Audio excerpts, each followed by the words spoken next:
জয় শান্তি হরি। আমি তিতাস বিশ্বাস, শ্রী শ্রী হরিগুরুচাঁদ মত মিশন ঝিনাইদহ জেলা শাখার সভাপতি এবং যুগ্ম সাধারণ সম্পাদক, কেন্দ্রীয় কমিটি সিদামোড়া ক্যান্দি।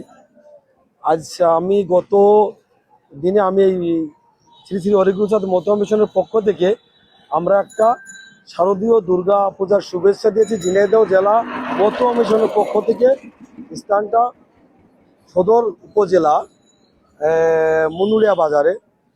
একটা সকালবেলা আমি জানি না, আমি যখন চা খেতে আসছি, আসার পর দেখি যে অনাকাঙ্ক্ষিতভাবে এটাকে আপনারা কেটে দিয়েছে। এবং আমি কাউকে দোষ দেব না, কারণ এদেশে কে বা কারা কোন অবস্থায় কাটিয়েছে আমি কাউকে দোষ দেব না। তবে আমরা এই দেশে থাকতে চাই একে অপরের কাঁধ মিশিয়ে, এবং এটা যে ঘটে গেল এর তীব্র নিন্দা আমি জানাবো না, কারণ আমার এই এলাকায় আমরা যুগ যুগ ধরে বসবাস করি। আমার পূর্বপুরুষ আর তারও পূর্বের এই এলাকায় আমরা বসবাস করি, এরকম ঘটনা কখনোই ঘটেনি।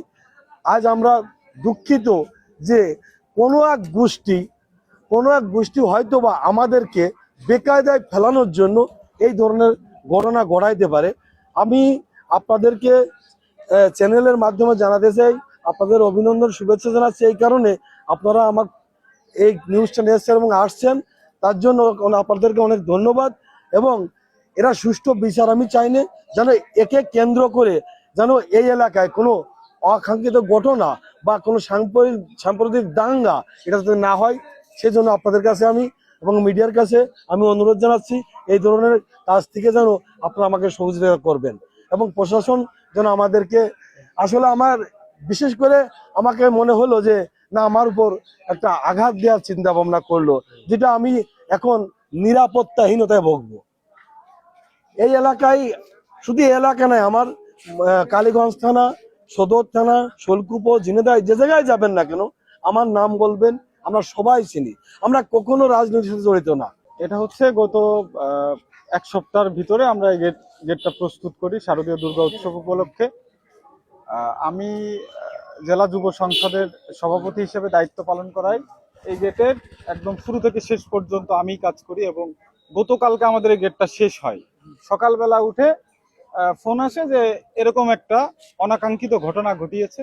আসলে যারা এই ঘটনা ঘটিয়েছে তারা হচ্ছে এই সাম্প্রদায়িক যে আমরা সাম্প্রদায়িকতার ঊর্ধ্বে যে আমরা যে একে অপরের সাথে মিশে চলি, এই সাম্প্রদায়িকতা বিনিষ্টকরণের একটা গোষ্ঠী, তারা কিন্তু এই কাজটা করে চলেছে। তো আসলে এখানে প্রায় অধিকাংশই সনাতন ধর্মাবলম্বী আমরা। তো এখানে আমার মনে হয় যে এখানকার কেউ এটা করবে না, করলে বাইরে থেকে এসে করার সম্ভাবনা বেশি। এখন যে কাহিনীটা যেটাই হোক না কেন, আমি আমার এলাকাবাসীর প্রতি আহ্বান জানাবো যে আপনারা একটু চোখ কান খোলা রাখবেন। কেউ বাইরে থেকে এসে কোনো রকম অনাকাঙ্ক্ষিত ঘটনা যদি ঘটাতে চায়, একদম সময় উপযোগী ভাবে তখন ধরে তাকে আটকে রাখবেন এবং প্রশাসনকে জানাবেন, প্রশাসন এসে তার বিচার করবে। এই দেশটা আমাদের, এই দেশে বসবাস করতে হলে আমাদেরকেই সামনে এগোতে হবে এবং আমাদেরকেই এই কুচক্রী মহলদের আটকাতে হবে।